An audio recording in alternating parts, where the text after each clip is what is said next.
Network with Justin Fensterman. Kind of like Adam Ronis, Colby. What are a few players that have bust potential this year? And Adam Ronis. Like Justin Fensterman, Carlos Correa failed multiple physicals. Should we be concerned about Correa's health going into drafts? Gosh, you two don't take a break from each other, do you? Take it away, boys. The Playbook is live here on Bettor Sports Network. What's going on, everybody? My name is Justin Fensterman. His name is Adam Ronis. Got a busy show planned for all of you. Going to hit some college basketball. Going to hit some football right here. Some NBA, some MLB, and different fantasy football league formats. What's going on, Rome? I'm just hoping I have better luck tonight with NBA parlays because I had a nice 8-leg parlay, Warriors Suns last night, and I missed it because of Steph Curry and Draymond Green. I needed Curry to score 25, which he's done, I think, in like 10 of the last 11 games. He scored 23, and I needed 5 assists from Draymond Green, and he had 4.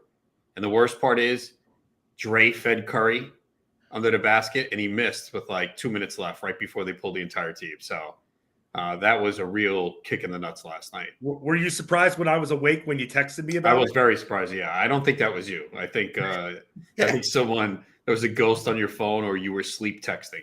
I hired a night nurse to make sure that they're watching all my phone interactions. That's a good idea. Night nurse. I'm going to look into that. Yes. No, but it's not that kind of nurse. Oh, forget it. No, it's a professional relationship there. Well, there's something else. There are other things you could do for the type of night nurse that you want. But I will say this, when it comes to the Steph Curry prop that I had last night, the rebounds and assists is something that I'm going to have to continue to look at. He went over the 10.5, hit that. Brook Lopez, even with an active Giannis, he went over. He had a very nice game, which is very telling. I mean, tonight we're going to have some NBA players that are out, including Chris Middleton, Grayson Allen for Milwaukee. Some of the bets that I lost, the Curry points and assists, I lost that one. That stupid Isaiah Jackson, man. And with these big guys, lately I've been running into some foul trouble, bro. I mean, the other day I had Mobley. He got into foul trouble in a cake matchup. And now Isaiah Jackson, he couldn't get to 19.5 on the points rebounds, man. That damn foul trouble for these guys. Yeah, I had that one, added that one late. So that was a tough break on that one. But yeah, it was a decent night, I think, overall. What was the other? Well, Kyle Anderson, an early cash. There's nothing like an early cash for a prop. You gave the assist, and as soon as you gave that, perked my ears up, man. I placed the bet right away. I got it at minus 130. It was a 4.5 assist line. I actually took 2 4.5 assist line. One came through that one. One didn't. That was the Marcus Smart there. I guess I've learned my lesson for now regarding Marcus Smart. But, yeah, it was about a 500 night for me overall when it comes to wagering. So as we turn the page here, the playbook, we got to do our first play of the day here because we both are big NBA guys. We got a bunch of games getting set for tonight in the National Basketball Association. Final 4 weeks left of the season. So let's give the playbook's first play. All right, Ron. I'm thinking about, of course, the doing a parlay for my first play of the day. So let me see if I can sell you this. I'll spend my time trying to sell you this parlay. What do you think about this? So double parlay. Evan Mobley, Wendell Carter Jr., and Nick Claxton at plus 494. All great matchups. Mobley got into foul trouble last game, nearly hit the over on the 11.5 rebounds. Still had an amazing second half, but got limited in the first half. He's got the matchup against Charlotte again. You're talking about going up as well against the Thunder and the Spurs for Carter and Claxton, man. I think this is very doable, especially Carter getting a lot of double-doubles. Claxton's my one concern here, but plus 494, man. I'm digging this for tonight. I'm worried about Claxton. Of the 3. So what do you got for your first? He's had one double-double in the last, 8 games. I know, but he did well last time out against this team, man. I'm telling you. I mean, this is a good matchup for him this evening. Okay, yeah. I don't know, man. He had a good matchup against the Hornets at 8 and 12. Yep, you're right about that. It's a little risky. It is. That's why I'm getting the big his minutes have been down, too. I don't know about that one. Where are you going for your first play? Bounce back, big bounce back night. Anthony Davis over 26.5 points. minus 120 on points bet. Davis is coming off 2 bad games where he had 8 and 17 points. He basically said they lost the game against the Knicks because he didn't play well. It's a big game against the Pelicans for trying to get in the playing game and seeding. And we know Anthony Davis is fired up to go against his former team. The last 2 games he's faced them, 28 and 34 points. So before those last 2 bad games, he had at least 28 points in 5 straight games. So Anthony Davis bounce back game tonight over 26.5 points. There you go with Anthony Davis on the points. For me, a little parlay action there at plus 494. Feeling good. I mean, feeling great. Maybe I just take the 2 legs here, but you get great odds on the plus 494 here for Mobley, Carter, Claxton. Get that double-double. That's where it is. We put it on tape for the first plays of the day. We'll give more in just a little bit. But Roan, huge day in football once again here. I mean, how do we not start with the New York Giants? They signed Daniel Jones to the big contract, and now getting him some pieces to work with, although damaged goods as Darren Waller's been for the last couple of years, trading a 3rd-round pick to get Darren Waller. Darren Waller, now a member of the New York Giants here. And from the correlations that I'm seeing all over social media. Oh, wow. Cowboys just made a trade. What did they do? Stephon Gilmore to the Cowboys from the Colts for a 2023 5th-round pick. Wow. The Cowboys have been a little bit busy signing players. No, they haven't. Who have they signed? They've done nothing. They retained Wilson. Yeah, but they haven't done anything else. All right, so they retained Wilson already for the 3 for 24. But now, wow, with Gilmore going there, how you feeling, Cowboys fan? Good. And also the Eagles want to make sure that they continue to have a giant killer. Boston Scott is back. That's amazing right there. What are they playing each other again? So we can already bet the touchdown. Oh, we already know that's coming. The books are gonna adjust so much on that. It's gonna be touchdown. Anytime touchdown is gonna be at minus 250 for when they play. So wow, retaining Boston Scott. But going back to the Giants, I mean, what did you think of Waller here? Are you very into this move? Do you like the landing spot? But do you worry though, even forgetting the landing spot, this guy's got to stay on the field, man. Yeah, for sure. I mean, look, it's obviously going to depend on what they do after this. But right now, it's a really good landing spot because he essentially becomes the top target in this offense with the situation at wide receiver. I'm sure they'll draft a receiver or add one. But right now, he should see over 100 targets. And that's what you want out of a tight end. You want the tight end to be the number 1 or number 2 target in the offense for them to really have good fantasy value. So, the health, definitely the hamstring issues. It's a problem. He's missed the last, time over the last couple of years, but right now it's a good landing spot for him. Other action when it comes to the Raiders, adding Jacoby Myers, 3-year, $33 million deal. So now their receiving core is shaped up to look like Devontae Adams, Hunter Renfrow, Myers as well. And just another one, a little familiarity factor with Josh McDaniels here, especially after he gets Jimmy Garoppolo. So the Raiders offense starting to formulate a little bit, but was wondering because how they were going to be able to afford everyone. Then they trade Darren Waller away. They got it extended too. So a little bit head scratching, but Myers, what do you think about him? I mean, this is a guy I feel like that will probably go, if I had to think about it right now, he's going to go for a few bucks in the maybe even the double-digit rounds. Would you say he's drafted in 12-team leagues before the 10th round? Probably. It's not a good spot. I think on a different team, he could have been better, but they got rid of Waller, but still, I don't see big fantasy value for him in this spot. 333. That is the deal for Jacoby Myers with the Raiders. Then you've got this situation. The goddamn Jets. Could they look any more desperate at this point? Trying to get Aaron Rodgers.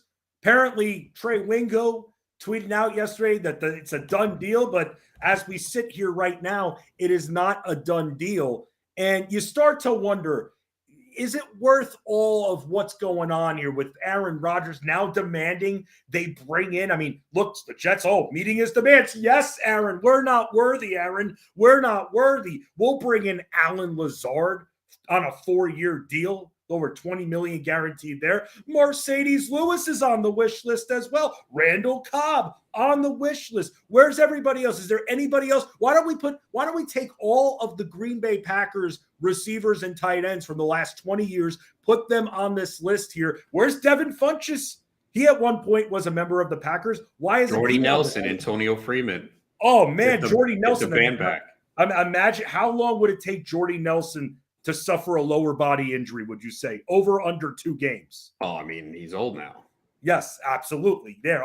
I mean, you would get up out of your chair and get an injury.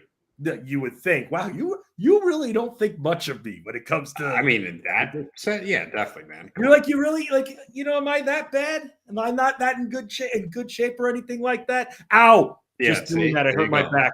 I'm sorry. Oh, I'm sorry. That's from carrying this show. No, it's not. It is. Ow. Yeah, okay. My back. We all know who's the draw here. I know it's you, Mr. 41,000 Twitter followers right here. I will just say this. Even though you don't retweet any of my stuff, I did last night. You did? Mm-hmm. No, you didn't. Okay, check your timeline. I gotta go. I mean, check. Adam knows this. We already go through. I feel like I would have noticed something if you retweeted me. Right around a little before 8 p.m. Eastern. Oh yeah, because you quote tweeted with the show. That's a retweet, buddy. That is, yep, that's true. But I'll say this. I like you with your 41,000 Twitter followers at Adam Ronis. I like that you make the tweet yourself as well, because it should. I was busy, bro. I had no time. I had to eat. No, I'm not. I had to wait for my food, and it was taking a while. Bro, I'm literally complimenting you. Okay. I like that you put out your own tweet rather than just retweet me. It means more from a social media and SEO standpoint coming from you, being that you have about 3 to 4 times as many followers as I have. Maybe one day I'll get to 10K. Maybe I'll write one of those Twitter posts. Hey, I'm about over 1,000 away from 10K. Follow me. I will never ever tell them you'll give them away a free gift. Ooh, yeah. Say you'll give away your Gary Cohen bobblehead. No. 10,000. Don't forget that. I need that. I put it right where like my jacket and everything is, so I don't forget. No, I appreciate that, man. You'll see how I utilize that back Mets drop piece that comes with them. Just don't put any Vaseline on the bobblehead. That's all I ask. I mean, why would I do that? Well, I don't know. That's why I'm just saying, please don't. I mean, do you think I use them for something else other than wall decoration? Hey, that's up to you. You do that in private. I don't need to know.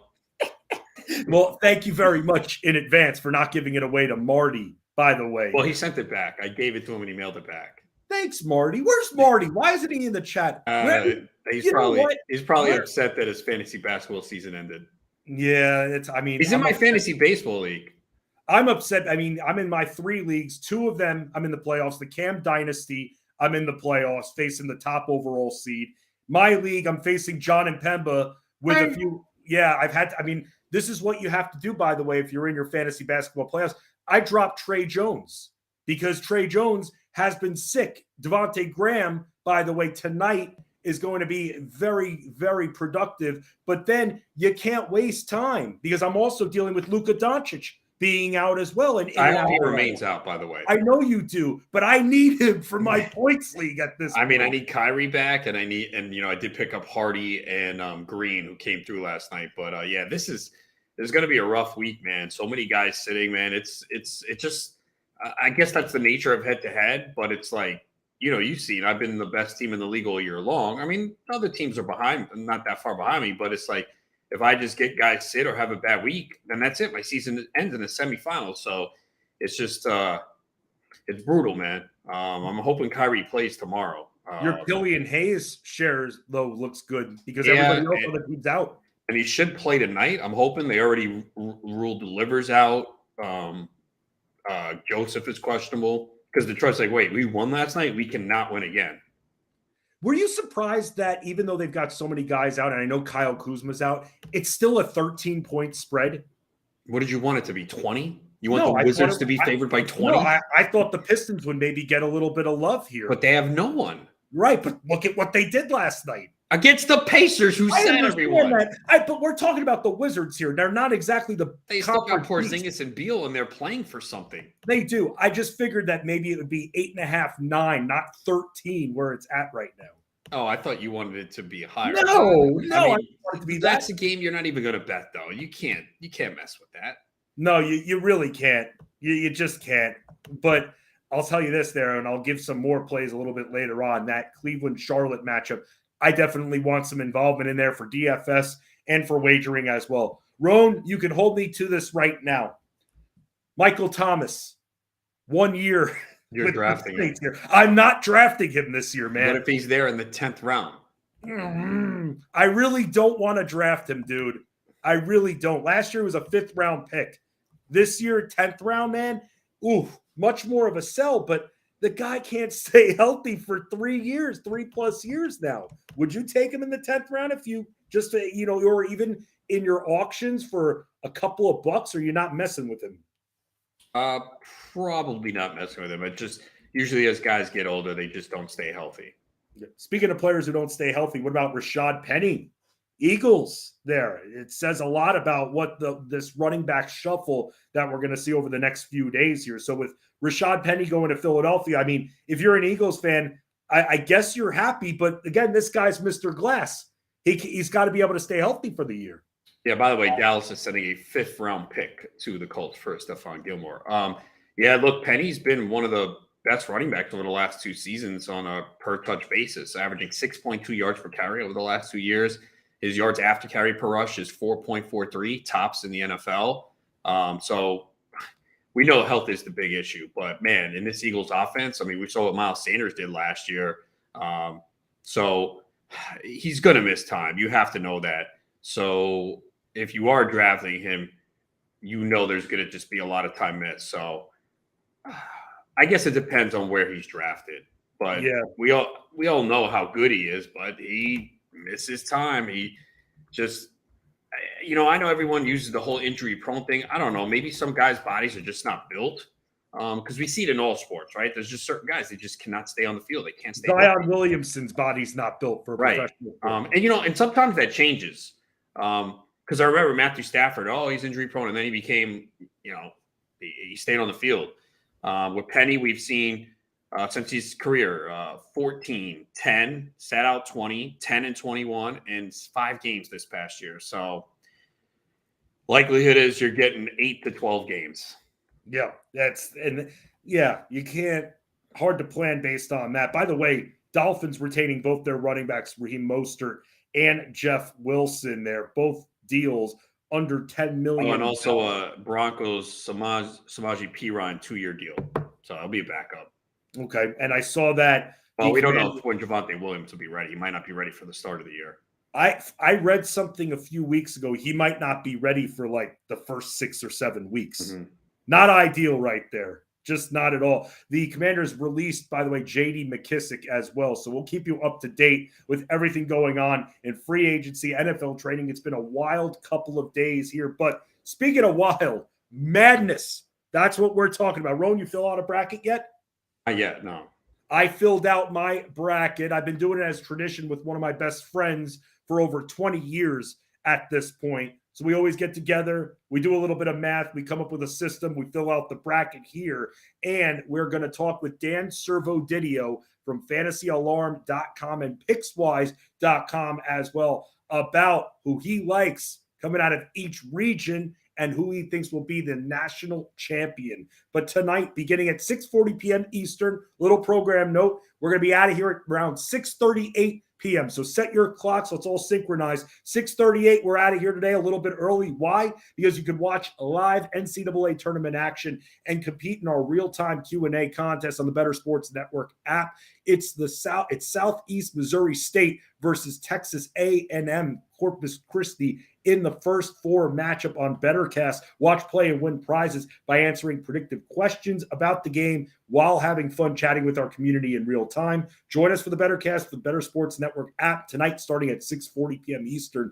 The Playbook and Tour Junkies will air on bettorsports.com and on YouTube, Twitter, Facebook, and Twitch at Bettor Network. Let's get to hang out with Dan Servodidio a bit because there's a certain ACC team that a certain wife of mine roots for here. Want to see what Servo thinks of the Duke University Blue Devils. Hot coming in. Will they stay heated in the tournament? Find out. It is the Playbook. That's Steve and Roan as our producers of the day. The Resource AB Adam Bernard and the Groves. Isaiah Groves hanging out with us here on BSN.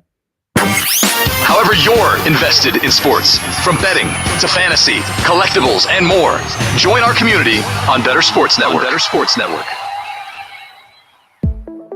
Lunch Money with Kyle and Ray. Weekdays at noon Eastern, presented by FantasyGuru.com. We're talking catchers. And Ray, as we jump into this position, traditionally, this has been a position that you kind of say, well, there's like 2-3 guys and the rest is just junk. And gosh, I'm in a 2-catcher league. How in the hell am I going to fill 2 spots, in this 12-man league? And oh, it's such a struggle after the 8th catcher. Like, fair to say it's different now? I mean, I know it's not great, but it feels like the best catcher pool I've seen in a while, like at least a half decade, in terms of, wow, we've got some hitters, we've got guys, and I know they're not exclusively catchers, and the DH is helping, certainly, but it looks like we're going, 10, 12 deep at least of feeling good about catchers, I think. I tier the players at positions because I think that's a really good way to look at them. And when you tier players, you're basically putting guys that are likely to produce similar levels of production in the same tier. One guy might be batting average, one guy might be home runs, that kind of a thing, but basically the same end result value-wise. I have 2 guys on the elite tier.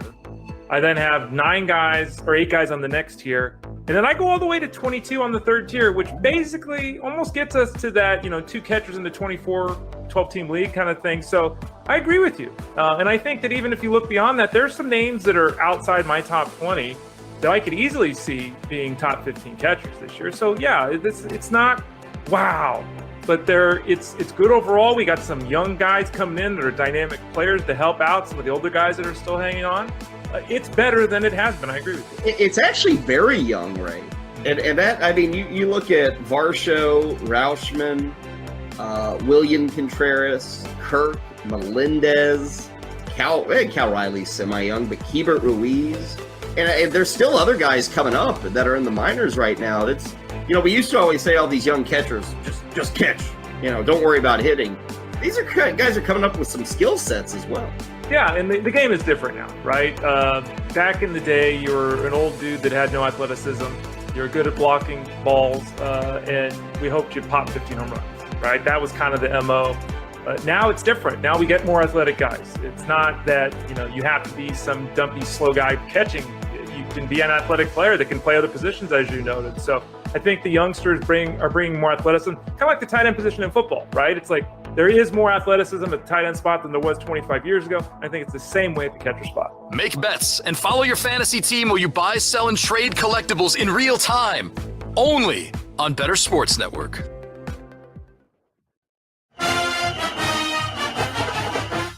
Here's Pringle with the rebound. The Tide on the run out. Alley-oop. Miller.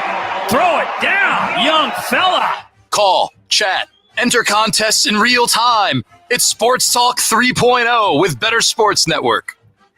Roll Tide, because Alabama is a 1 seed heading into the NCAA tournament, back here on the Playbook with Fensty and Ronis. And joining us, as he has every single week here on Bettor Sports Network, he is our lead college football and college basketball analyst for FantasyAlarm.com. Also catches work on PicksWise.com. It's Dan Servo Didio back on the program. What's up, Servo? How you doing?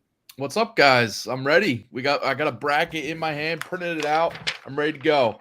Oh, then I got to ask you. Ooh, wow. You got to leave that up a little bit more so I can steal all your picks. No. Servo. Wait. No. Are you kidding me, Servo? Come on, man. Spread the wealth a little bit. Spread the love. Let me ask you this here, because I was filling out my bracket last night, and one of the strategies that I try to employ and taking advantage of getting upset points, for instance, especially where these 12 and 13 seeds end up, if I'm not thinking whatever the 4 seed who they're going to play in the second round, if I'm not thinking they're going to advance to the Sweet 16, I'm going to try to benefit by at least going after the upset where I'm not really losing much, but I only have to gain those upset points there. So with that, looking at the 12-5 matchups and even the 13 seed, Servo, all I keep hearing about these teams are they're very dangerous and can pull upsets. So are there any 12 or 13 seeds that you see busting up brackets in the early rounds? Yeah, and picking a 12 seed, it's one of those like ideas that is very true. Picking a 12 seed to win, because over the last 20 tournaments, there have been 33 times where a 12 seed has won. And it's only happened. It hasn't happened 3 tournaments in that span. So, and it happened last year. We had 2 last year: Richmond over Iowa, New Mexico State over UConn. So even these top teams like a UConn can get upset. And then this 12, we got some interesting 12-5 ones. You teased it before break. I think Duke facing Oral Roberts. They're a potential upset pick. I think a popular one will be Charleston over San Diego State. But my favorite is VCU over St. Mary's. St. Mary's a top 10 team in all the advanced metrics and has been all year. Rivaled Gonzaga, beat Gonzaga this year once. But I just think VCU, this is a matchup that they can play the same style as St. Mary's, a defensive battle. And they have the experience in the backcourt and the guards to pressure St. Mary's and their younger backcourt to maybe force some turnovers. And I think that's going to be the difference there. So I do think VCU, and they come in hot. They rolled through their conference in the Atlantic 10 and won the regular season and conference tournament. 22-3 since December is VCU, and just I mentioned a top 20 defense in the country, and I think they're going to play St. Mary's tough. This is going to be one of those 1-score, 2-score games in the end. That's one bucket can make the difference. So they're going to push St. Mary's for sure. Can Furman pull off the upset over Virginia? Yes, this is another one that I think I'm going to pick in my bracket. Virginia just comes in just really down. They got beat hard by Duke in that ACC championship, but also just they lost one of their best players, Ben Vanderplas, one of the best front court players, and just kind of a key difference maker in that stretch 4 position for them. And I think that's going to be a problem in this tournament, but also in this game. And it came to light in that matchup against Duke. But Furman is a team that can beat them for sure. They're gonna. Furman likes to shoot threes, and Virginia's a team that lets defenses, lets opposing offenses shoot a ton of threes. It's just a matter if they make them or not, just the way Virginia plays that defense. And if teams make them and get hot, they can easily stretch out a lead. And Virginia just doesn't have the offense or a playmaker on offense to really get them back in if they do fall behind. And it's just the way Virginia's always been. We've seen them in recent tournaments get caught because of their offensive struggles. They can get by with their defense at times, and they won a championship with a really good defense. But that team also had like 2 or 3 NBA picks. This team does not. So, I think Furman's definitely alive as an underdog there to win. Talking with Dan Servodidio. Give him a follow on Twitter at Dan_Servodidio, SERVODIDIO. Follow all of his work, fantasyalarm.com and pickswise.com. Now, Servo, not a stalker or anything like that, but I did hear you on another show on Sirius XM, our sister show here at Fantasy Alarm on Sirius XM, featuring our boys Howard Bender and Jim Bowden. You were talking about Creighton a little bit. And when it comes to Creighton, you seem pretty high on them. So why are you high on them? And just how far do you think they can go? Because one area that I got stuck is potentially Creighton, Arizona, and I'm having trouble deciding who to pick between the two. Yeah, well, Creighton's one of those teams, and there's a few teams that are like this that are just underseeded, in my opinion. There should not be a 6 seed with how good they are and how good they can be. I think they are a 6 seed because they suffered a bunch of early losses early in the year when they had their center, their big man, Ryan Kalkbrenner, who's really good defensively. He was out with mono for a bit, and they took a couple losses. And when he was back, I think he was still trying to get his legs under. But he's got to stop making out, Servo. Just have to stop hooking up. Hanging out with Zach Wilson or Sam Darnold, right? He got Kamano that one time. But anyway, yeah. So Creighton is just a much more dangerous team than maybe their record shows or that their seed line shows. And all the advanced metrics, and I like you going off that a lot, is Ken Pom and even the net ranking. They're a top 20 team by a lot of these metrics, just because they have a really good balance offensively and defensively. A really good starting 5 that I think rivals anybody, 1 through 5 in the whole country. They really, if one guy slumps or struggles offensively, they can go to another guy, especially, Ryan Nemhard, their point guard, really good, brother of Andrew Nemhard, and also really good at the college level now. So I just think Creighton's a very live team. And in that bracket, I just think that bracket, they're in the South with Alabama as the 1 seed, but there's not a lot of strong teams in that bracket, I think, and they're just a team that I could see making a run to the Final Four, Elite Eight. Maybe they don't get past Bama, but I just have my eye on Creighton. They should be more of like a 4 seed to me. Of the top teams, because we know matchups are a big deal in this tournament, who got a bad draw in their bracket? It's definitely Kansas. It's bad for them.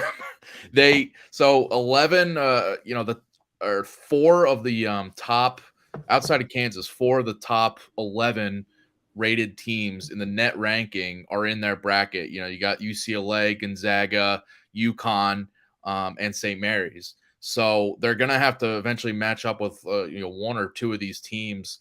But even their second round matchup, so they get Howard, they'll get past Howard, but their second round matchup is going to either against Arkansas or Illinois, and both those teams are dark horse Final Four teams back in the beginning of the season, and went through some struggles, some injuries for both teams, but at their best, both teams are capable of beating Kansas on a neutral court like this. And Kansas, the other thing to think about, you have to take location into account here. And I always look for that, which teams get the benefit. And even though Kansas is a 1 seed, they were the lower 1 seed compared to Alabama. Gets to play in the South, starts out in Birmingham, Alabama, really comfortable for them. But Kansas in the West, they're going to be playing in Las Vegas in the Sweet 16, Elite 8. And that's just not ideal when you eventually probably have to play Gonzaga or UCLA. So I just don't. I see them getting picked off, whether it's UConn or I think they're vulnerable against Arkansas or Illinois for sure. But I do see them losing eventually. Just a bad draw for them. At this point, what do you think of Texas and their chances to win the national title? We were just talking about a couple of the 2 seeds there when you mentioned UCLA, but then you look in the Midwest region and you have Texas there. What do you think of them coming out of the region that's a 2 seed?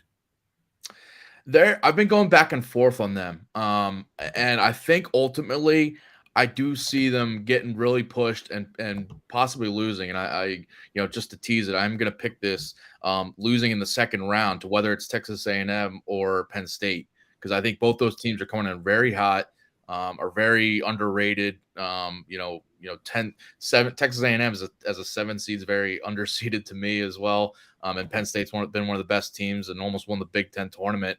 But Texas is, they won the Big 12 tournament, very good for them.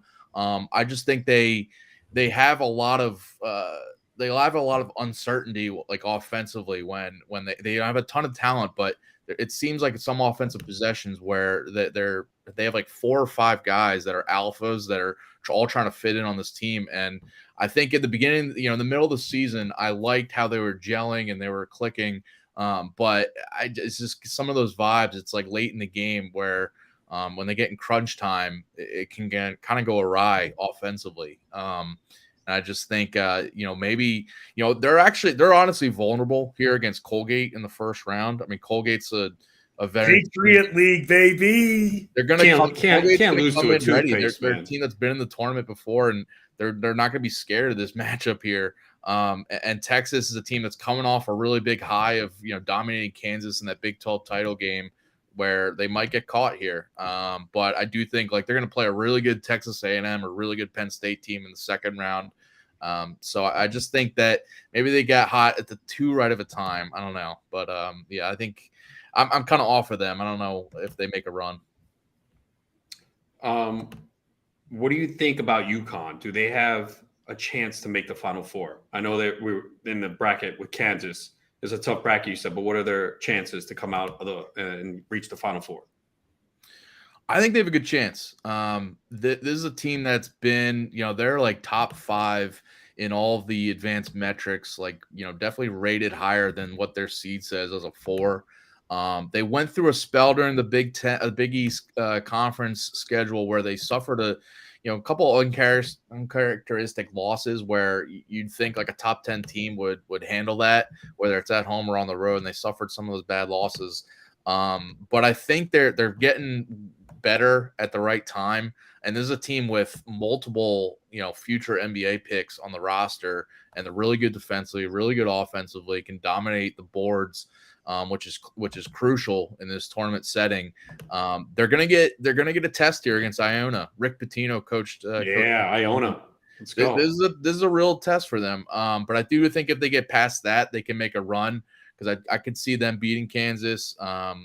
I ultimately have them losing in the Elite Eight to Gonzaga. I'm higher on Gonzaga than UConn, but I think UConn's definitely a team that can make a run to the Final Four, maybe even the championship. Bro, every time I go in on Gonzaga, they completely destroy my bracket. You never learn your lesson. No, I don't do it anymore. I just really don't. It's the same thing. I know they made it to the finals a few years ago, but it's the same thing with them every single time. It's like when we go in on Derek White over 4.5 assist props, Roan. Every single time we go in, he doesn't get there. When he doesn't, he gets like 8 assists. So this Gonzaga team is just one that's always been a thorn in my side. Fancy, you know what's going to happen this year, though? Everybody's off them like you. They're going to make a run. They're going to win the title there. And We're not. The thing I love about, I like a lot of things about Gonzaga this year, but the one thing that is really just sticking to me is that they're in past years, last year, the year before, they came in as the number 1 overall seed. They were a 1 seed in the bracket, a favorite to win it all. This year, they're just flying a little bit under the radar. They're still one of those top favorites to make the Final Four, but I just like how teams are maybe overlooking them a little bit, but their offense can score 100 in any game and really put it on teams, and they're going to force teams to score with them. So, yeah, they're very dangerous. What about Purdue? How dangerous are they? I mean, we haven't talked too much about this. You talked about Oral Roberts being a potential 12-5 upset over Duke here, but what about the rest of this region? I mean, do you think Purdue makes it out of this region relatively unscathed, or you have them going down to another team? Listen, I think I'm lower on Purdue than a lot of people. I do not trust this team at all. They have really good guy in Zach Edey. If you don't know him by now, he's the National Player of the Year. Just really dominant on both ends, shot blocker, but can score at will inside and rebound. But outside of him, they just have so many unproven, inexperienced guys around that if they need a second scorer, it really shows at times. If teams just double team Zach Edey and force other guys to beat them, that's how they've lost some games in the Big Ten. And especially, teams that like to pressure they have 2 freshman guards that are good at times, but they can get rattled. And Big Ten teams have kind of showed us the playbook and shown teams how to beat Purdue is you pressure them, force some turnovers, press some full court press and just kind of force some turnovers that way too. It's very untrustworthy team. I see them losing to the winner of Memphis FAU, honestly. Wow. Especially if it's Memphis. That's a bad matchup for Purdue because Memphis has the size and the skill down low to frustrate and match up with Edey. And they have the athletes and a really stud guard in Kendrick Davis, who can, one of the best scoring guards in the country. And they just have the athletes on the outside to just pressure Purdue's guards, like I mentioned. And I have Memphis winning that one, but if Florida Atlantic pulls that out, I could see Florida Atlantic beating Purdue too. So, I'm very skeptical on Purdue. What about Duke in this late season surge? Is it mirage because of the conference, or can they make a deep run? It's both to me, honestly, because the ACC is very easy. They did not get much competition in that ACC tournament, and even down the stretch, they're beating some of the worst teams in the conference, and it's not a strong conference. So they've had, they're on a 9-game winning streak, I think it is. So they, it's impressive. You're winning all your games, but they just haven't really been tested as if they were in say the Big 12 tournament, they probably wouldn't have rolled and won that. But at the same time, this is a team, and you guys are NBA guys. There's 3 or 4 guys that are gonna be drafted on this team right now. They're gonna be lottery picks. Derek Lively, Derek Whitehead, Kyle Filipowski, all these studs that if they're, you just see recipes for NCAA tournament teams that can make a run. You've seen it in Kentucky with the past. Just these stud NBA caliber talents that if they just get all clicking and they just kind of put their talent on the table and say, match us, they can make a run. And so I wouldn't put it past them. I do think they got an easier path. If they eventually, if they beat Oral Roberts, that'll be a tough test. But if they get past that, I think they'll face, a Tennessee team possibly that is not, a team that's ripe to lose early, in my opinion. So I just think their path is a lot easier. And like I said, if Purdue loses, then it gets even easier for them. Didn't Purdue kick their ass earlier in the year? Yeah, I think they did match up, that's what I was saying about Duke with their freshmen. Just they're clicking. They're now like all and early in the year they didn't have Lively and Whitehead healthy. Right. They were out. So this is a team that's now fully healthy. Now has all their talent on there.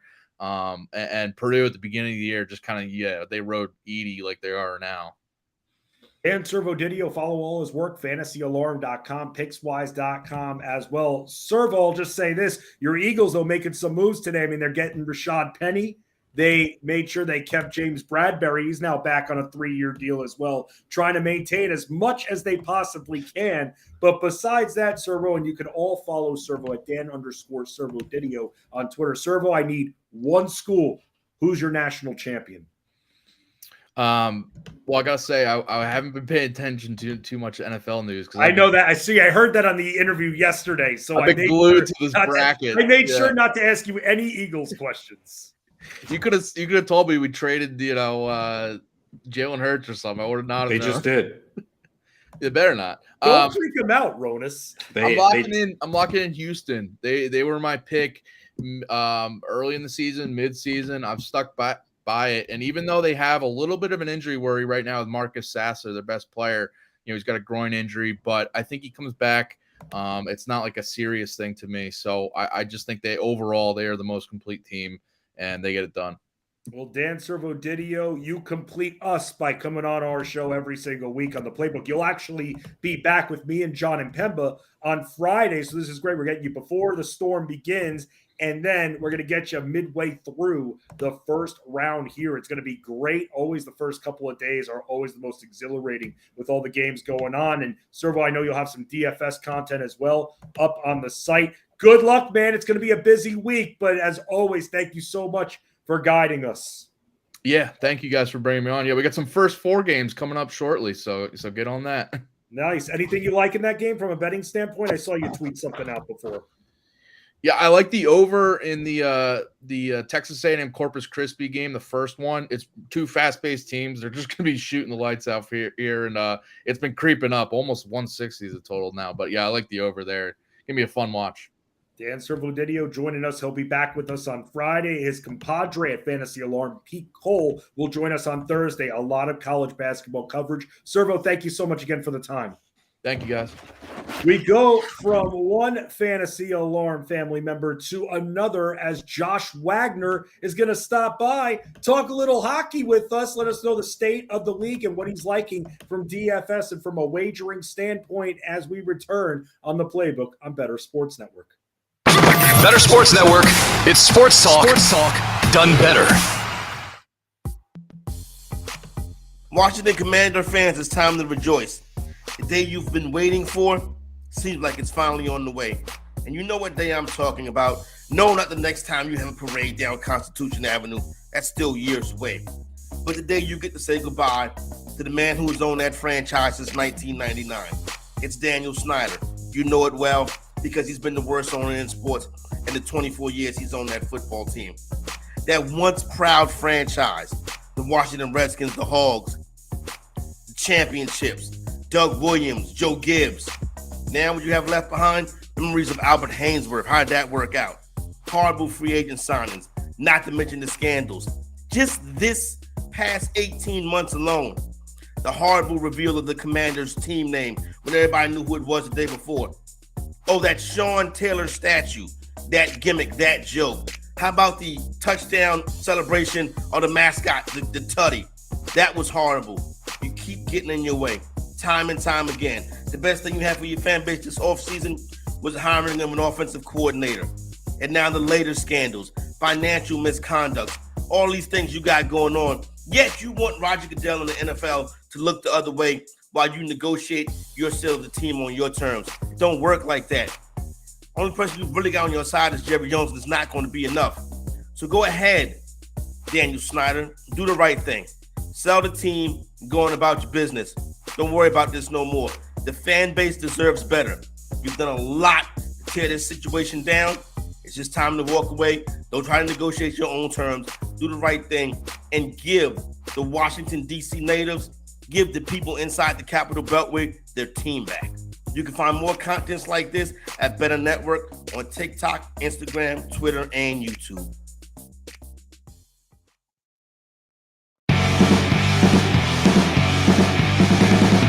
Puck will be dropped back, and here's Jack Hughes starting ahead. Hughes is flanked by Eric Holla and Tomas Tatar today, and Hughes scores! Number 30 for Jack Hughes for the first time in his young career. Bettor Sports Network is betting, fantasy, collectibles. It's sports talk done better. Let's keep the good times rolling with another great guest who joins us to talk hockey, a little NHL action, a lot of games tonight here. Josh Wagner, you can find all his work, fantasyalarm.com and pickswise.com. Give him a follow on Twitter at jwags10. What's up, Wags? Good to see you again. What's up, guys? Yeah, it's going to be a fun night. We have a tremendous amount of hockey, and my Pitt Panthers are back in the tournament for the first time in a long time, and they play tonight in the first four, so I'll have some sweats going all night. Well, you got some busy action ahead of you there between the college basketball and NHL. So I got to ask you, since the All-Star break for hockey, what teams, especially, including the trade deadline with what all happened there, what teams have shown the most improvement since the All-Star break in the NHL?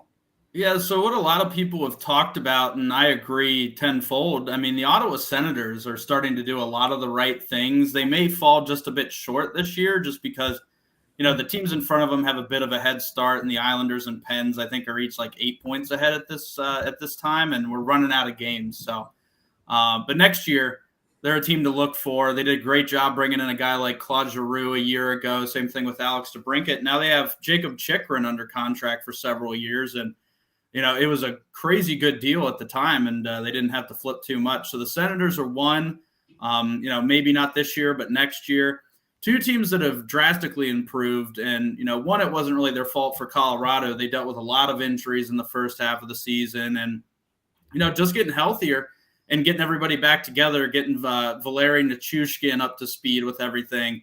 They still don't have Gabriel Landeskog. I don't know when they will, but he's like the unofficial captain at this point when you have guys like Nathan McKinnon and Cale Makar. So, they've been tremendous. They were, talking about, maybe missing the playoffs, I think maybe 20, 25 games ago. And now, they're hunting down the Central Division crown with Vegas as well. And Vegas would be the last team that I've noticed that's really done well.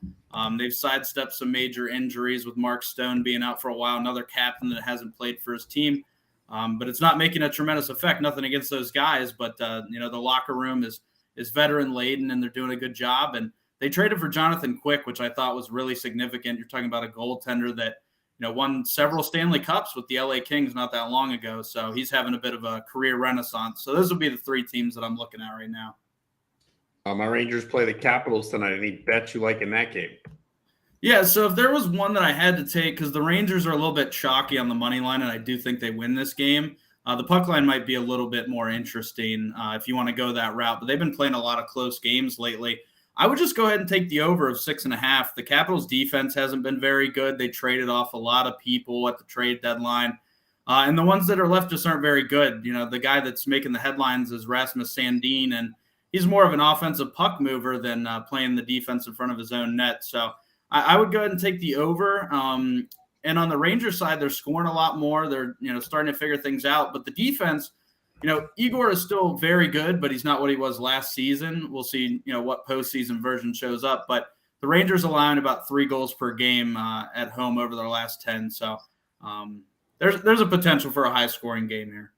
Wags, I know you just hit on Vegas a little bit, but they're taking on the Flyers, who are kind of a sad team. Are you completely expecting them to stomp all over Philadelphia tonight?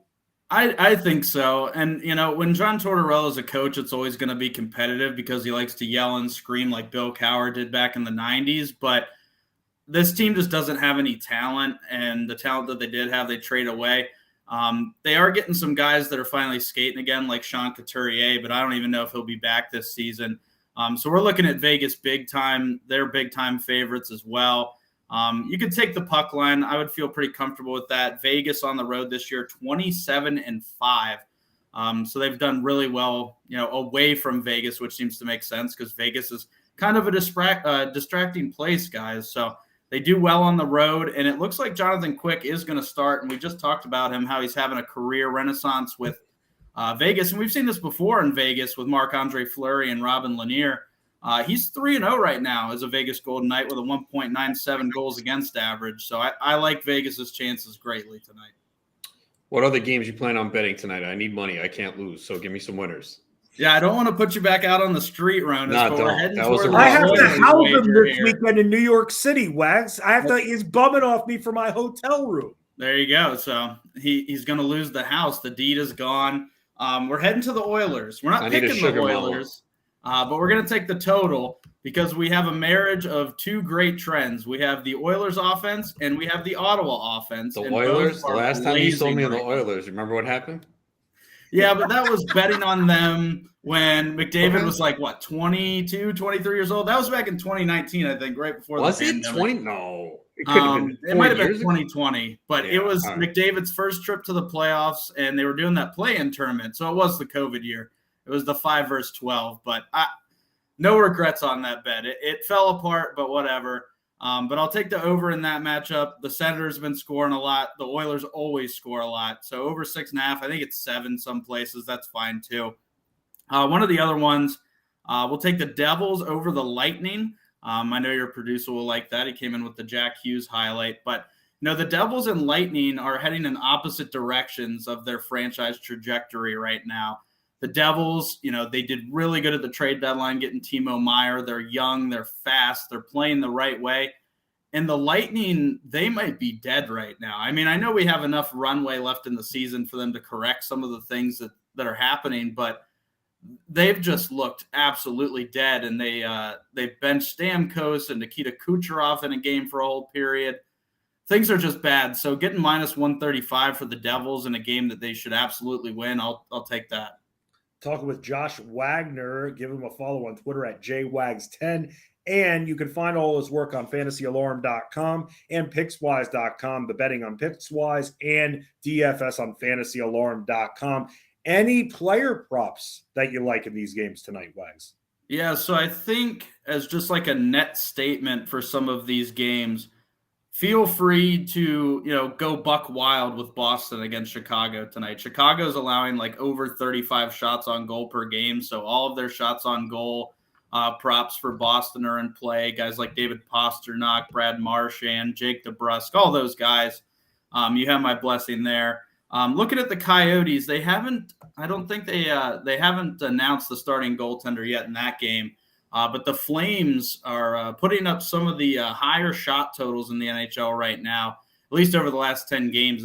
It's peaked over 38, 39 in most games. So they're not scoring a lot, but they are putting on a lot of shots. And that prop, I'd imagine, would sit around 33, 34. So I like that one to go over. That goaltender is going to get peppered. And then the last one would be the Dallas Stars. They're playing the Vancouver Canucks, one of the worst defenses in the NHL right now. So your guys like Joe Pavelski, Jason Robertson, even like in the defensive department with points, Miro Heiskanen had 3 assists in their last game. His line's usually sitting at a half a point. That goes over, 1 assist, you're good to go. Who are you spending up tonight for in DFS? All right, so don't rain me with booze, because I'm wearing black and gold. But Sidney Crosby is in an absolute smash spot tonight against Montreal. They played just last night, the Canadians did, and I love attacking teams on short rest. It means you're getting a backup goaltender. You're getting guys that maybe didn't sleep very well the night before. And the Penguins have won 7 of their last 10, and Montreal looks very, very bad after last night against Colorado. Not to mention that Crosby is just 2 points away from 82. It doesn't seem significant, but 82 points would give Sid at least a point per game for the 18th consecutive season in his career, which is just a crazy accomplishment. So look for Sid to get that done. Also as a childhood Montreal fan, so you have that angle.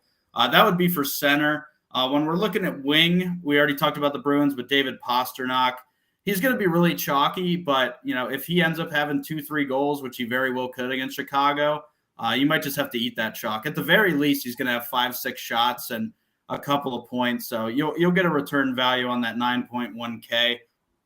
And then finishing up here on defense, really like the spot for Erik Karlsson. The Sharks have been really bad all year, but Karlsson has paced the league for defensemen and points, and it hasn't even really been close. And going against the Blue Jackets, who are very bad at defense and even worse on the road, they allow over 3.5 over the last 10 games.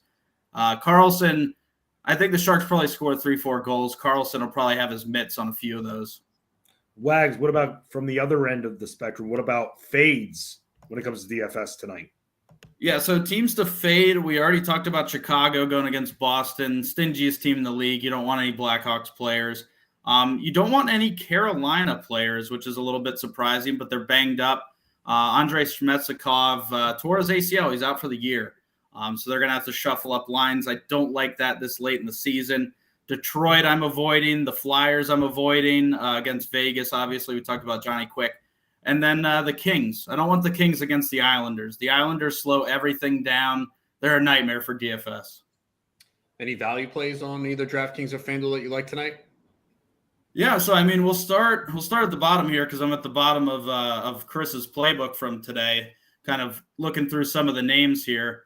Jonathan Quick he's got on here, and I completely agree. 7.3K, really cheap for a goaltender. Most of the top tier guys you're going to have sitting around 8K. He's 3-0, and he's playing the Flyers. I don't think they're going to put up much of a resistance. The only thing that's not as great is that the upside could be capped because they don't put a lot of shots on goal. But, that's a guy I want to plug into my lineup. Rasmus Sandin I talked about earlier for the Capitals. He now has 3 multi-point games in 4 games. That's a lot from a defender that only costs 3.8K. So look to have him in your lineup. And then in the wing, there are actually not a ton of names that I love. But we talked about Shemechikov being out for Carolina.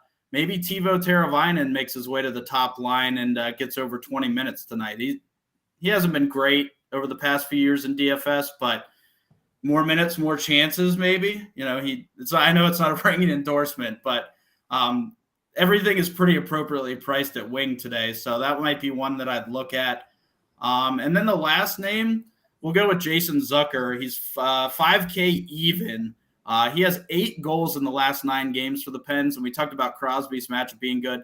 Same thing for Zucker on the wing. And he scored in 4 straight games. He plays with Evgeny Malkin, so not too shabby of a running mate. So look for Zucker to maybe continue the goal streak. Josh Wagner, you can give him a follow on Twitter at jwags10. Follow all of his work at fantasyalarm.com and pickswise.com. Looking towards the future, Wags, what 2 teams at this point do you see facing off in the Stanley Cup Finals? Man, this one's tough because I was rocking the Carolina Panther rally flag pretty much all season long. I just liked the way that their team was built. I liked Rob Brind'Amour a lot as a coach. He won there in the early 2000s, hometown hero. And then Max Pacioretty tore his Achilles, and then Andrei Shmechikov tore his ACL. And at a certain point, great teams, it becomes too much to overcome for them. So I might have to jump off the wagon and unfortunately head over to Boston at this point. I think the only teams you're left with for the East would be probably Boston, or if you truly believe that Toronto could get the monkey off their back finally, you could make yourself believe that narrative. But, I mean, Boston right now at plus 380, this is, maybe the odds go up a little bit to like plus 400, but at this point, with only like 6 weeks left in the season, this is probably the best price you'll get on them to win the Stanley Cup. And then on the other side, I love what Colorado's been putting together, but it is so hard to go back-to-back in this league, and I'm just not a firm believer that they'll get there. The team that I have my eye on that I have for a while has been the Dallas Stars and the Vegas Golden Knights. Both those teams, plus 1,400, plus 1,500, both. They have a great mix of veterans. When you look at Dallas, you got a guy like Joe Pavelski who played in San Jose for a decade, not decades. He's not Jaromir Jagr. And he's trying his best to just get a taste at the Stanley Cup. And that's a very dangerous proposition, when you go against somebody like that. And then the goaltending in Vegas and Dallas is both very strong, which is critical. As Ronis has seen for the Rangers, it's ultra important. You got to have the hottest goalie in the tournament at the time to get that far. they have guys with that talent level. So I'll go on the record saying Vegas and Bruins or Dallas and Bruins, but I hate taking Boston as the chalk. I hear you, man, but sometimes the chalk wins, even though it's not that fun. So you got to, as we've been told before by a certain program director who you and I have been under Wags for a long time, Matt Deutsch, I still am being on this network here. Got to play the hits sometimes, my man. You just got to. Wags, thank you so much again for stopping by. We'll catch up with you again soon. See you guys on Thursday. Yes, sir. Yes, sir. Josh Wagner from fantasyalarm.com and pickswise.com. By the way, want to get to our, Josh was our old producer on SiriusXM. Want to get to our current producer here on BSN. Adam Bernard, you available, sir, to come on the air? I am here. Dude, great call on the Avalanche last night, man. They rocked it. 8 goals that they were scoring all throughout the night. I was watching that game. I was just thinking of you, man. That was a good call and a good bet by you, bro. Good job. I mean, I'm still probably close to 500 on the season right now, but thank you for that. Hey, man, that's a winning bet there that Adam Bernard gave. Does more than just produce the show, but he prognosticates and talks some hockey with us. So that was an awesome bet that he gave yesterday on the playbook. That's what we do. We all give plays, and then you win. That's how it goes. Tuesdays are Tour Junkies golf days on Bettor Sports Network. Join David Barnett and Pat Perry for entertaining and informative golf talk, including interviews with PGA Tour and Live Golf players and caddies. Have more fun with golf and win daily fantasy sports and betting with Tour Junkies tonight at 7 p.m. Eastern on bettorsports.com and on YouTube, Twitter, Facebook, and Twitch at Bettor Network. In just a little bit, we'll have Phil Backert joining us. You can find his work, PressBoxOnline.com, FantasyGuru.com, also the senior manager of Fantasy Sports Radio on SiriusXM. He's going to stop by to help us preview our MLB team of the day in his backyard, the Baltimore Orioles, and want to ask him about unique fantasy baseball formats. We brought him on to talk about it from the football side. Now, with it being March, let's get your minds expanded when it comes to how to play fantasy baseball, different formats that are out there, so you and your friends can have fun as well. He's Ronis. I'm Fence Seats, the Playbook, here on BSN. The Playbook with Fensty and Ronis, presented by FantasyAlarm.com. As a longtime baseball fan, here's my message to other baseball fans, to steal a line from the Packers' future Hall of Fame quarterback, Aaron Rodgers, RELAX. Everyone needs to relax after what we saw this past weekend as spring training games out in Arizona and down in Florida got going, and we're inching closer and closer to Major League Baseball opening day. The rule changes in Major League Baseball is not for myself. It's not for you out there, the hardened baseball fan, whether you're a fan 5, 10, 15, 30, or even 50 years from all around this great country. It's not for those that are going to be locked in. It's for trying to generate more fans. So if they want the pitcher to go out there and work in rhythm with a guy on base, begin to wind up within 20 seconds, nobody on base, begin to wind up within 15 seconds, or have the batter make sure that he's back in the batter's box within 8 seconds, then making the base pass first, second, and third bigger, eliminating the shift. All of this is to make the game better. We've seen leagues, whether it be the National Football League, do they get to the same league as it is today in 2023, or what we saw in 2022 as it was 30 years ago? No, it's not. Is NBA basketball the same? No. How many games do you see being played? 83-79 finals. You don't see that at all. So every league adjusts to try and bring what? More fans into the sport. And that is something that Major League Baseball is going out there and trying to do. I've been critical at times of Rob Manfred, whether or not as a MLB commissioner, whether he likes the sport based on some of the rhetoric that he has spewed in years gone by. But I got to be honest with you, as a longtime baseball fan, I've been a Yankee fan my entire life.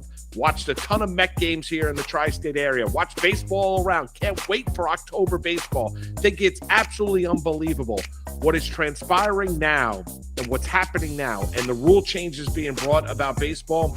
It's going to bring back to the game to when I became a fan, where the stolen base was something, moving guys over was something, having men on base, batting averages ascending, not being an all or nothing league where either you're striking out or hitting the ball over the fence. And That is what baseball is trying to do. So as everybody tries to adjust, and change is difficult, whether you're changing your diet, exercise routine, changing your relationships, changing a job, change is different. I get that. And it's hard.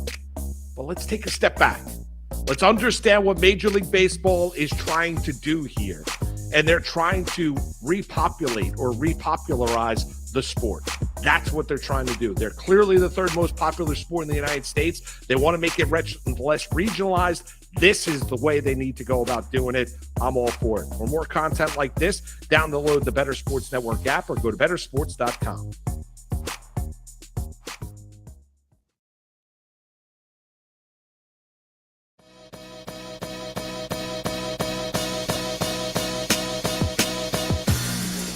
Giannis trying to make something happen, goes for Drew Holiday. He spins.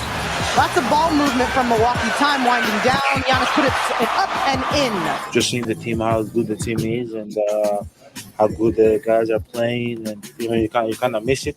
I gotta get healthy. I want to be 100%. I just want to do my part, the team to be great. I did everything I could necessary just to be in a good position to be able to just go out there and compete with my teammates. The Playbook with Fensty and Ronis, presented by FantasyAlarm.com on Bettor Sports Network. Giannis Antetokounmpo getting Where's ready that beef from? I don't know. Where's it from? Papoose, Alphabetical Slaughter. Nice. There you go. Right. You ever there. heard that song? Dude, I've heard it, but we got to remember when it comes to Papoose, you're more focused on the lyrics than the actual beat. You got to hear that song. He goes through the alphabet. He says A. Everything rhymes with A. He does A to Z and then starts going backwards and stops. That's awesome. Why? I mean, why? He's not retiring still, right? He's now like the head of TuneCore for helping artists come out. So he'll probably still be doing stuff, but I don't think he's officially retired. Yeah, I know. I remember you telling me that Busta Rhymes. You told me about it for Busta Rhymes. He's not retiring. He's not. You said that to me. See, I do listen when you talk, Ron. Not all the time. Not all the time, but sometimes it's not worth listening to. But I mean, that's most of the time with you. Thank you. I appreciate that, man. Appreciate you. We're going to talk with Phil Backert in just a little bit about the Orioles and unique fantasy baseball formats here. But you just heard Giannis Antetokounmpo talking about how the team's playing. Well, the Bucks facing the Suns tonight. No Kevin Durant on that side, obviously, but for Milwaukee, no Chris Middleton, no Grayson Allen as well here. We got about 8 games on tonight's slate for DFS here. The Pistons taking on the Wizards. That spread now up to 13.5. The Wizards are favored by, and that's because you have half of Detroit out. And for those that outside of Killian Hayes, nobody is safe on this team when it comes to playing time. They keep messing with their lineup. They have some legitimate injuries too, but something to watch out for. Cavs taking on the Hornets, a 7.5-point spread. No Donovan Mitchell in this game here. So we'll talk about some of the options that should be able to produce more. No Jarrett Allen in that one as well. On the other side, Mark Williams still out with sprained thumb. Nick Richards once again in a good spot. Denver taking on Toronto. Still waiting to see if Jamal Murray is going to play. Last I saw, he's in. He's in. Okay. So he was questionable throughout the day. Magic taking on the Spurs. And in this one for San Antonio, right now, no Jones, no Branham, no Langford. We're still awaiting, at least I haven't seen an update on either Keldon Johnson or Jeremy Sohan. Both missed their last game. So we're awaiting on that. Lakers taking on the Pelicans. No LeBron James. And we actually recently, in the last few minutes, just got a note that we shouldn't expect to see LeBron James on the court for at least another few weeks. Maybe he catches the final few games of the regular season, but that's just about it at that point. So with the Pelicans, they're dealing with Zion Williamson still being out. We don't know if Brandon Ingram is going to play. At least I hadn't seen an update at this point. And that changes everything if he's in versus he's out. So if he's out, then you're looking at the Najee Marshalls and the Trey Murphys of the world. Other action going on tonight. The Nets taking on the Thunder. And in this one, there's no Poku, no Ben Simmons there. We don't think we'll see Ben Simmons again. The Knicks taking on the Blazers. It's looking like Jalen Brunson is likely out. Jeremy Grant, Damian Lillard, both listed as questionable. So that's what we're looking at when it comes to tonight's slate, Roan. So where do you want to start on the betting talk? I already gave out Anthony Davis over 26.5 points. I got Nick Richards over 9.5 rebounds. He had 12 against the Cavaliers in this matchup the other day, playing close to 30 minutes now in 3 straight games, over in 2 of the last 3. And Jared Allen is out, and the Cavaliers actually have not been good rebounding against centers. They're 7th worst over the last month, and take Allen out. So I like that.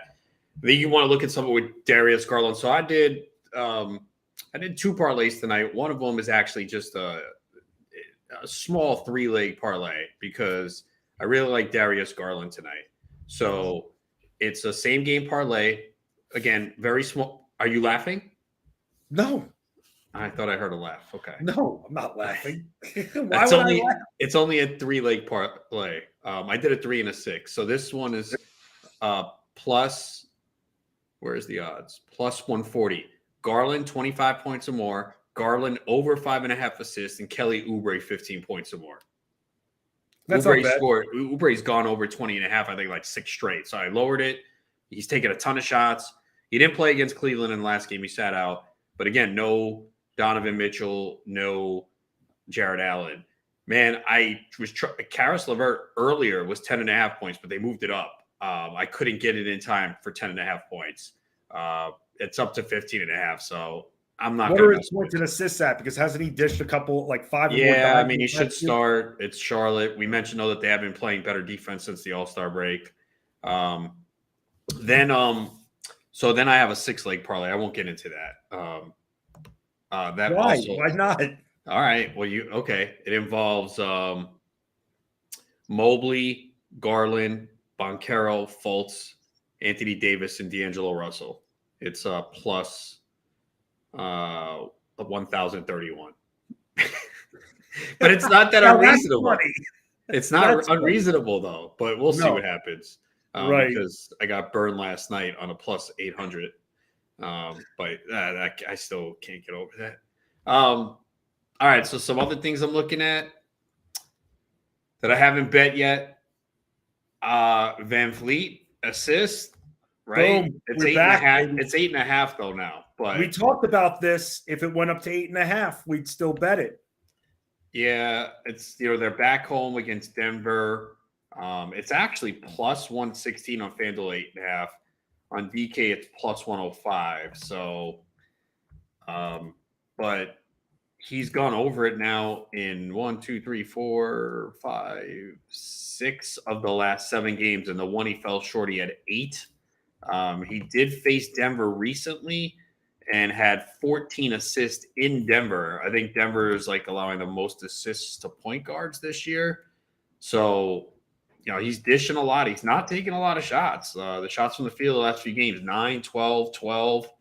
So he seems to be in a good spot here for the assist tonight. No, it's been working out really well. People are still obsessed with the points and everything, but looking at this area, man, if he's not going to be taking shots, he's going to be pulling the old Chris Paul on us, just focusing on playmaking, and that's it. This is a good prop to continue to look at. Yeah, and I think the Nets Thunder, you want to look at something, whether it's Bridges or Dinwiddie. Dinwiddie's assists have been pretty good. It's now up to 8.5, though, at plus money. Maybe his points and assists. Bridges obviously has just been crushing it. And this is the Thunder play at the 3rd fastest pace. I'm seeing 24.5 points seems very reasonable for him tonight. It really does. Like, I kind of question it all the time, and he just goes out there and crushes. His last few games, 25, 34, 10, and that was when he was pulled after the first quarter when they took all the starters out. So he had 10 points, 12 minutes, 30, 33, 38, 21 against the Knicks. He seemed to have a couple bad games against the Knicks, 31, 24. I mean, he's playing 38 to 43 minutes. He's taken a ton of shots from the field, and it's against the Thunder, should be fast-paced. And then the other side, Shai Gilgeous-Alexander, his prop is 31. His last few games, 35, 33, 38. He's obviously sat a lot, but he's well-rested, hasn't played since the 11th.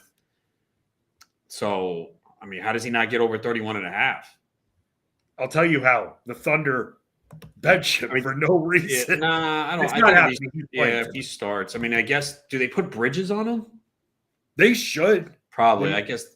I mean, but I don't think it's keep up with him. He's a fast guy. Yeah, no, it's not really mattered. with Bridges this year. Then talk me in or out of this, okay? RJ Barrett over 27.5 points and rebounds. I mean, he had 30 the other night. No Jalen Brunson. He's gone over in the last 5 games without Brunson. He's gone over this 4 of 5. Portland's defense is horrendous. Look at the shots he's taken. Now, wait, Brunson got hurt in the Clippers game, right? He got re-injured in that game. Yes. It was that game, right? Okay. So here's the games without Brunson. No, it wasn't. I think it might have been the game before that. Let me Kings game? That. I thought maybe it was the Sacramento game. I got to reconfirm that for you. I'll look at the box score. So against the Clippers, Brunson did not play. Okay. So that was the down game that Barrett only took 12 shots. I don't know why. Randall took 24, quickly 18. But the other games without Brunson recently, he took 27 shots the last game without Brunson. Then 23, 24, 22. If he's going to get 20 shots from the field, unless he hits 4, how's he not scoring 20 points? And then we only need some rebounds. Look at his points, 30, 25, 27, 29. So without Brunson, it just opens up a ton of shots for him because you got Robinson, who's not going to take a lot of shots starting, and Grimes doesn't take a ton of shots. No, he should be taking more, but and then Quickly is going to have 12 to 15. So Randall and Barrett are going to take like easily 20 plus each, and maybe 25 or more each. Let me bring up one thing with this, and tell me if I'm reading too much into it. Cam Reddish being on the other side, do you think there's a familiarity thing that we have to be concerned with? Because they've been practicing together. They've probably been guarding each other. So you would think that if anyone knows how to limit Barrett, it would be him, and he could direct his other teammates on where to place him on the court so he has to pass off. That's the one thing that comes to mind, but that still is not enough, in my opinion, to take me off of Barrett after. I don't know if I'm playing it, to be honest, because Barrett scares me, but I'm just looking at the math and the situation and like, how does this dude not get 20 plus shots tonight? He should. And if he gets 20 plus shots, say he hits 10, okay, that's 20. Maybe one's a 3, 21, 4 3 throws, 25. Now we only need like 4 or 5 rebounds? Right. That's why I'm glad that you're doing the points and rebounds and not just relying on the points with him. I don't know if I'm playing it. I mean, I have time. It's a 10 o'clock game. So like of the bets I have now, let's see. I got the same game parlay at 7 in the Hornets Cavs. Again, it's only plus 140. I have Richards in that game. I got nothing in Pistons Wizards right now. Nuggets Raptors debating what to do. Even Jokic, like, the Nuggets have lost 3 in a row. And I guess they've blown 3 leads too. We talked about Jokic last week, how he wasn't aggressive. Look at the last 2 games, 24 and 23 shots. Right. All of a sudden. Right. So does he come out that way tonight on the road in Toronto? 1 point spread. So if that's the case, PRAs are in play for him, right? It's 2 straight double-doubles. It's a high line, but again, if Jokic is going to come out this aggressive, I mean, it's a high number. It's 45.5. And we've talked about this repeatedly. Toronto's not the same team defensively as they have in the last couple of years. And then, of course, got to look up Jakob Poeltl. I'm surprised you haven't mentioned Evan Mobley yet. Because the numbers are high. I have him 11.5 boards. I'm telling you, Roan, I know foul trouble's a risk. He would have gotten there easily. I just did his 20. I have him 20 points or more in a parlay. Gotcha. And his line is 21.5. So you're going to play his rebounds at 11.5? I am going to play his rebounds. That's a high number. I did it last game, and I was confident there. This team surrenders. Not only does Mobley, obviously with Jarrett Allen out, his rebounding jumps about 3 rebounds, but also despite how much better the Hornets have been playing defensively since that All-Star break, they're still surrendering over 11 boards per game to centers. So and look, he would have gotten there if it wasn't for horrible foul trouble in the first half. Can it happen again? Absolutely, it can happen again. But he had such a big second half, and especially fourth quarter, that I thought I still had a shot at this prop when I played this exact same number in this exact same matchup a couple of days ago. I'm feeling the over on this, and that's why I want to try to parlay his double-double a little bit. It's minus 350, so I'm not betting that alone. But then you maybe, like I said, I have the parlay, the opening play at plus 494, the double-double parlay of Mobley, Wendell Carter Jr., who has the Spurs, and they can't defend the post, and their other post defenders are banged up, and Claxton, which I know you expressed concern about. But that's why I'm trying to get Mobley in a double-double parlay tonight, because I'm feeling really good about his matchup this evening. Yeah, I mean, it does look like a good matchup. Like I said, I have him in a parlay 20 points or more. I would never play over 11.5, by the way, if it wasn't this juicy of a matchup. Jakob Poeltl, I think you can look at his rebounds and assist prop. It's 11.5. He's gone over in 3 straight, 4 of the last 5, and he faced the Nuggets on March 6th, had 9 rebounds, 4 assists. So I think that's something you could consider. Then let's see, Lakers, Pelicans, obviously, big Anthony Davis. For me, Nets, Thunder. I haven't bet anything yet. I'm debating on Bridges and SGA. Magic, Spurs, I have Banchero to score 20 and Fultz over 5.5 assists in a parlay. I haven't touched Bucks Suns yet. I can see Devin Booker going over his prop. DeAndre Ayton, man, he's been great. I saw some on back-to-backs. He's been excellent. He was good last night, too. So I think you could look at his points prop. And then Knicks, Blazers, we got to see who's playing for the Blazers. Like I said, Barrett's under consideration, and it's juiced up. But Josh Hart, 6.5 rebounds. Let me see what it is now. I've been looking at him. I've been eyeing him for a little bit. He's been getting a ton of rebounds. 6.5. It's juiced up. It's minus 134 on FanDuel, minus 135 points bet, minus 140 on BetMGM, minus 145 on DK. But he gets those rebounds. That's the type of player he is, and he's been playing about 32 minutes, and it's his former team.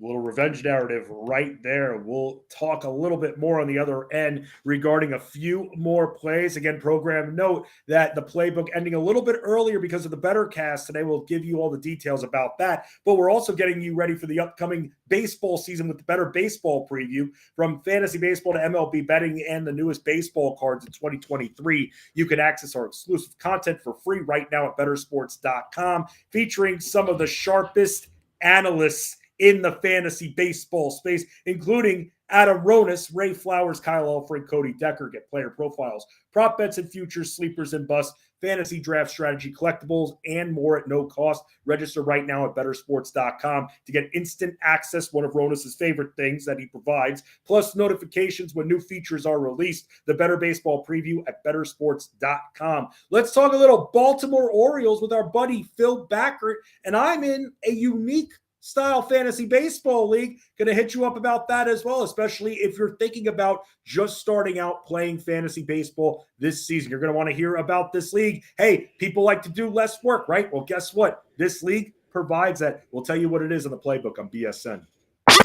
Make bets and follow your fantasy team while you buy, sell, and trade collectibles in real time. Only on Bettor Sports Network. Talk about your picks and your fantasy teams on Bettor Sports Network. The importance of checking out the site that you're playing on. Default rankings of these sites.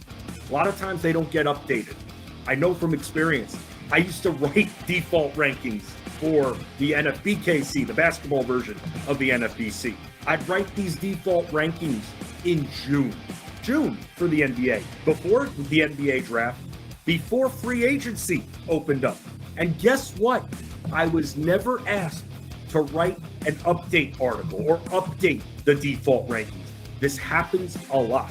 Maybe if there's something obvious, it gets updated. Aaron Judge, for some reason, hurts his back.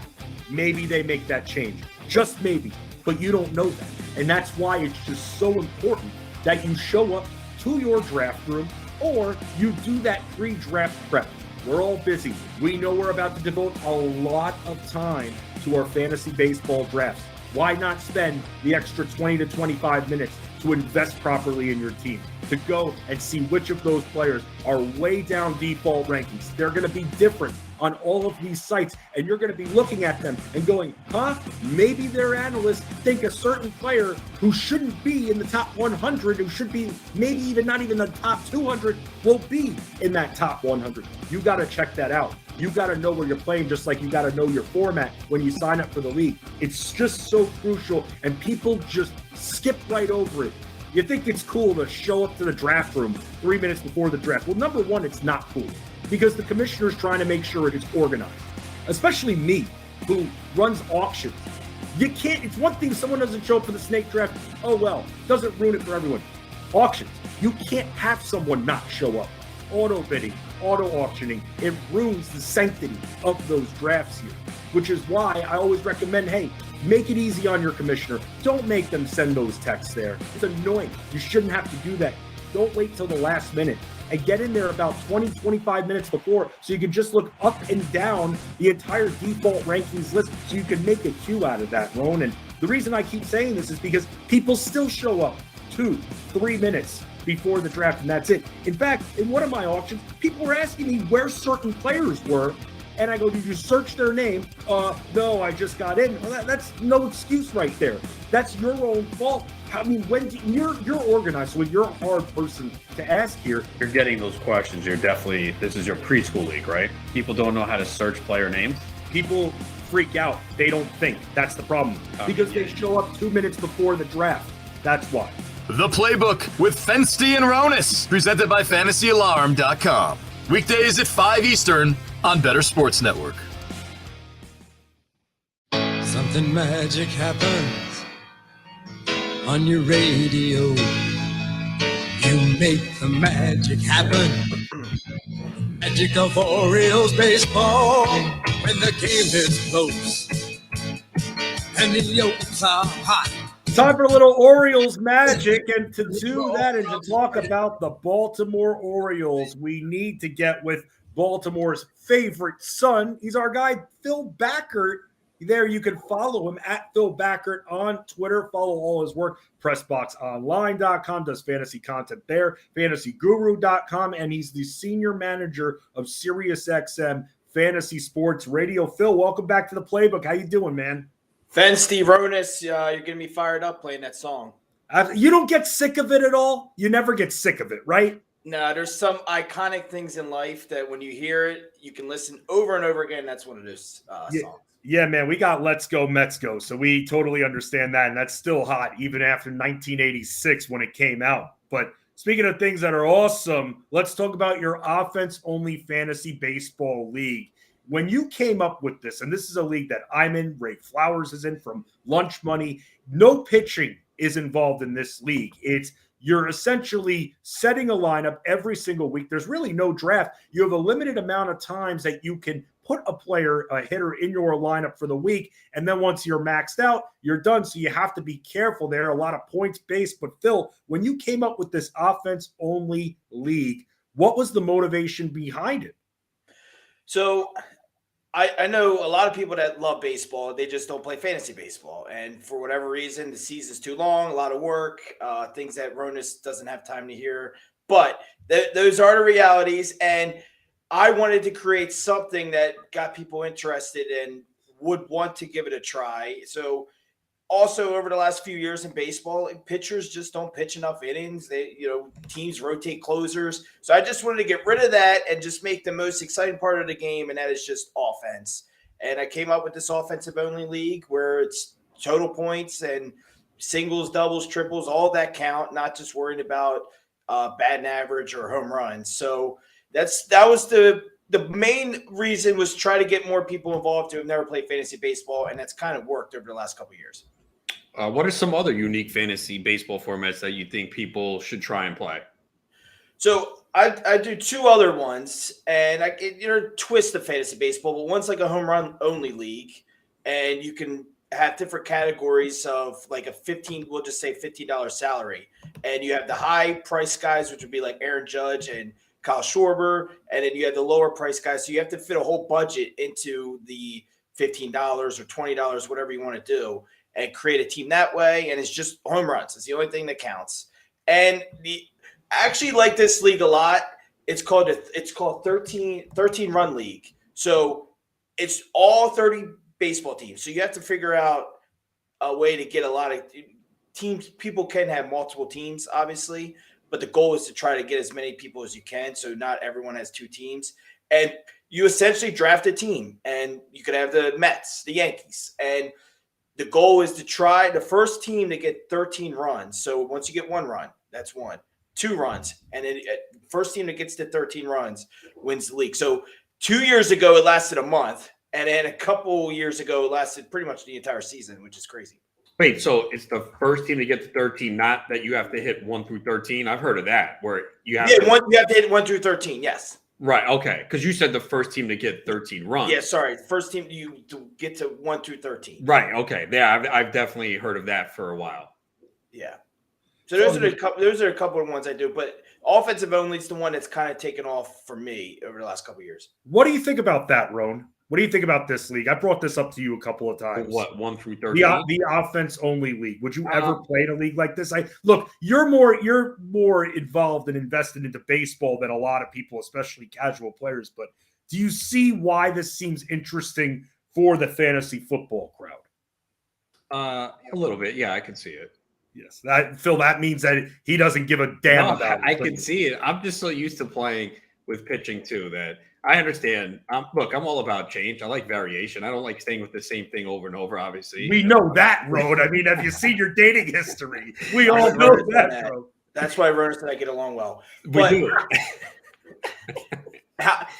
So I was actually talking to Ray Flowers about this because he's an old fantasy baseball guy, set in his ways too, and he's in this league. But he even brought up the idea of maybe you add pitching, but you just take a pitching staff, like a team.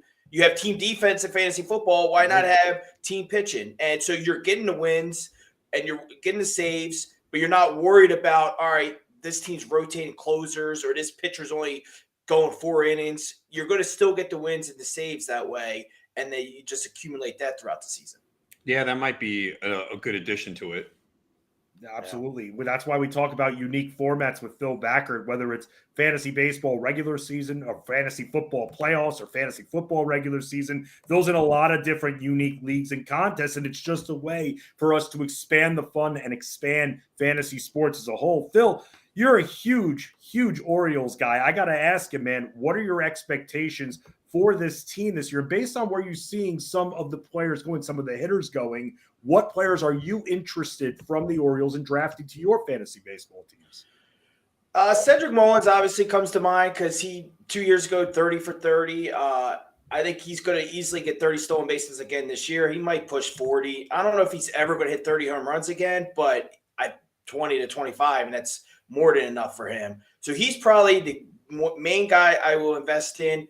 Gunnar Henderson's going to be a stud. We just got to realize he is only 21. He played 1 month in the major leagues. We know these young guys. Mike Trout struggled early in his career. So I think his talent eventually is going to be a 2020 guy and top 2-3 rounds in fantasy baseball for the next half decade or so. But I think we need to temper expectations a little bit with him.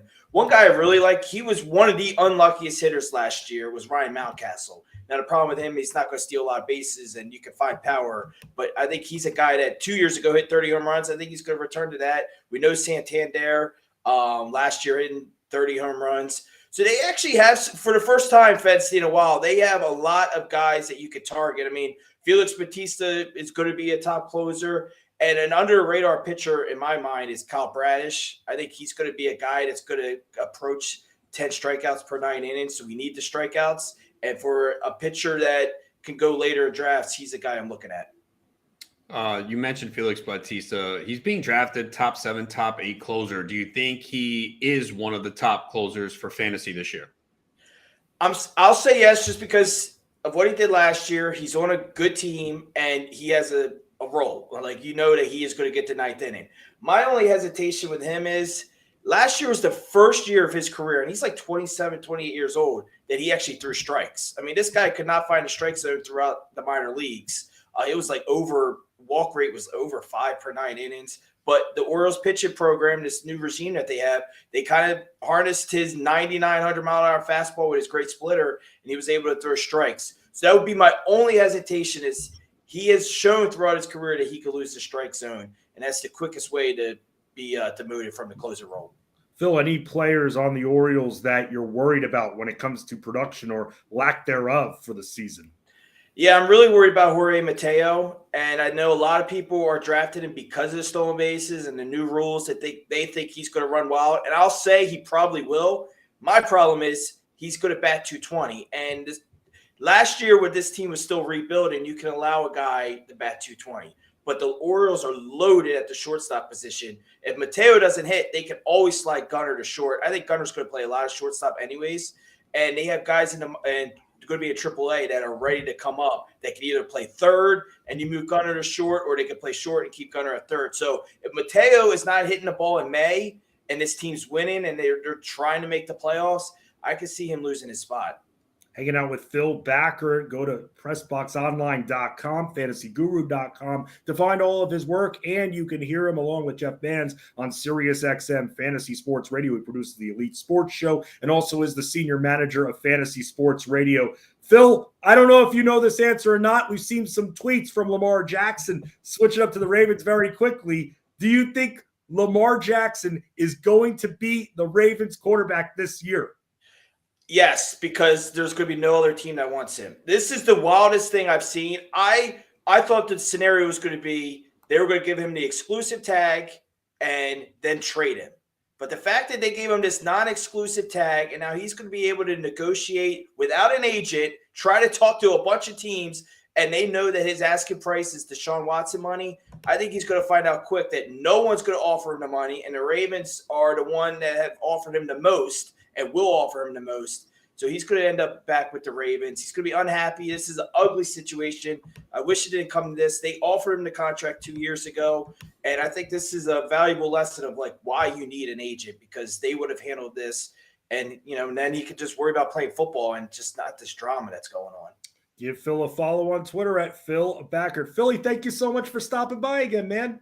I love you, bros. Thank you. I love you too, dude. And we love all of you as well, as the playbook is getting set to end just a little bit early. And why is that? You're probably freaking out, but don't freak out because we're going to be back tomorrow as well. Same time, same playbook. But the reason is because coming up here, you can watch live NCAA tournament action and compete in our real-time Q&A contest on the Bettor Sports Network at its Southeast Missouri State versus Texas A&M Corpus Christi in the first four matchup on BettorCast. Watch, play, and win prizes by answering predictive questions about the game while having fun chatting with our community in real time. Join us for BettorCast on the Bettor Sports Network app tonight, starting right after us in just a few minutes. Then the Playbook Tour Junkies will air on bettorsports.com, YouTube, Twitter, Facebook, and Twitch at Bettor Network here. Roan, it's been real, dude. You're giving some confidence in my parlay here. Double parlay, baby. You ready? Yeah, I hope you hit it. I'm worried about Claxton. Yeah, I mean, you have every right to, but you seem to like the rebound portion of it. We'll have to see if his scoring can get to 10 as well. We thank our producers, the resource Adam Bernard, and the Groves, Isaiah Groves. He's Adam Ronis. I'm Justin Fensterman, the Playbook. Closing for the day. We'll be out. Enjoy the BettorCast.